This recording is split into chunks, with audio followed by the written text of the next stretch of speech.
Hey folks, Tuesday the 11th of January 2022. Let's have a look at the pre-US session. So, most of the analysis done yesterday, but what a day we had, really. Let's get on the NASDAQ, swap out the DAX for that. And we can see, really, let's look at the SPOOs. Look at the SPOOs here. So, really, what a day yesterday. We broke down. Let's see, where are we? Monday. Yeah, midday came in. We gave it up on the 46.63 quarters. I think it was in and around here we did the analysis. Um, so yeah, we broke down from this line in the sand quite easily. Very light data day, and I think the move to the downside came all too easily because essentially there was light volume in these markets and really not much here to defend this drop until we, of course, came down to the 20 EMA, which we were looking at live. The breadth of the market was quite wide. We sold off, I think, about a percentage, and then it got even heavier on the NASDAQ, and everything just kind of got dragged down. And I think oil, to some degree, suffered quite a bit yesterday from equities pulling it down too.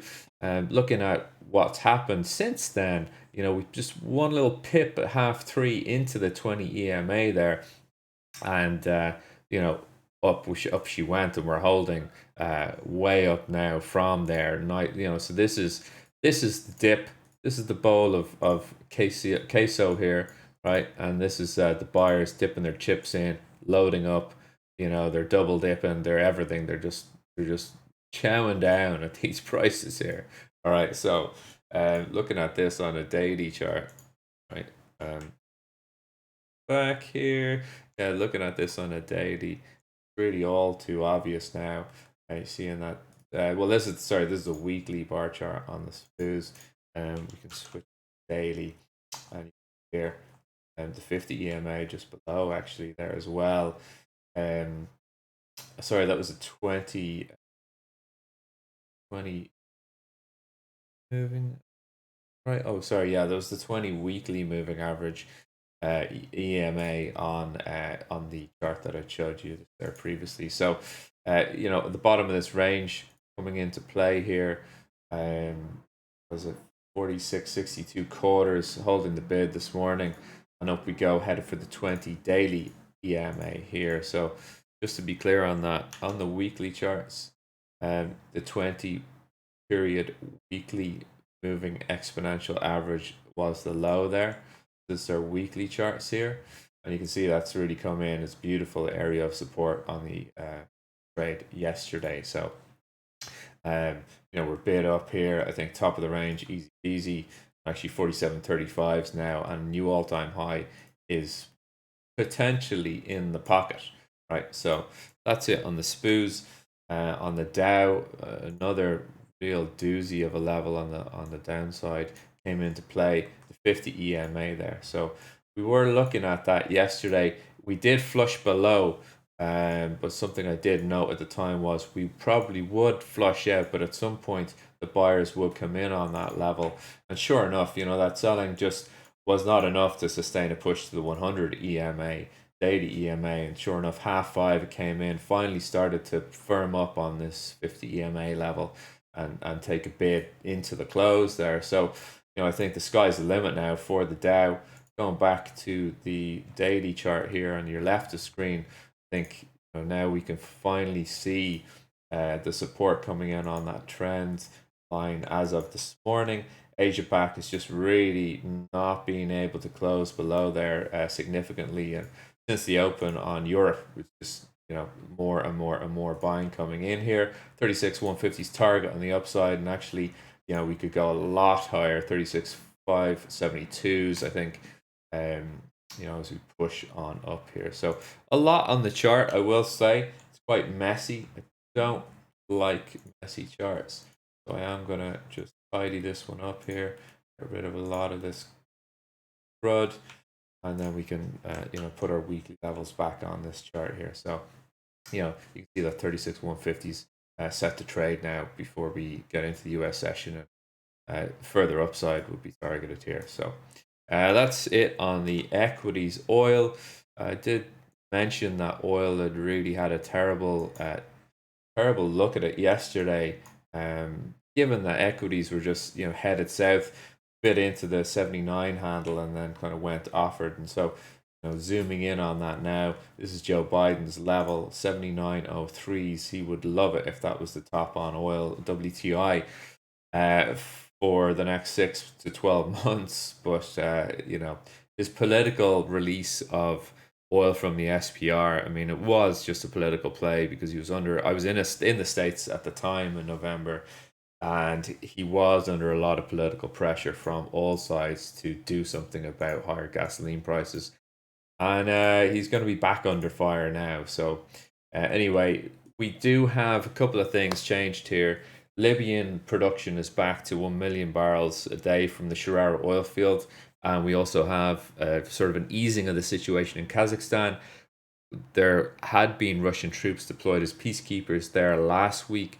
The situation does seem to be dissipating with some supplies set to come back online out of Kazakhstan.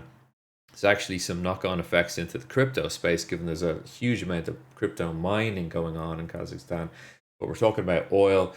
It has had a couple of fundamental reasons why it should be looking soft here, but it's not. And so that in itself is key information for how it's trading. I am actually loading up on oil equities here for the push beyond. Daniel Jurgens, IHS Marketing, last night talking about $107 is the target here on the upside now. He's actually looking at this level up here, right? This $107. He's looking at the same chart that we're all looking at. I did talk about this level yesterday. And why is he talking about it? Well, as you can see on my charts here, it's the low, sort of a double tap low in 2012, 25th of June to be exact. And it's this kind of shelfy bottom. And actually, if I extend it back beyond here, right? If I just kind of just highlight that area, and then if we kind of go back beyond here, you can see that prior to 2012, this is also quite the area for oil on a back adjusted basis to be looking at. You can see here, especially here, key inflection point in 2001 for the market, just double tap low, could not get below there, if you can see that here, that 107's level. So huge Trump, huge line in the sand there for oil to make it back. So now here we are back at prices. So while 86 is spot 80 is a similar target, it's not one that many are going to really care about once we break above $84 and above this general downtrend. I think we're then off to the races, looking at 107.74s on the upside. So that's a big macro look at oil there, really. But just to give you a bit of context and what's set to unfold from my point of view over the year.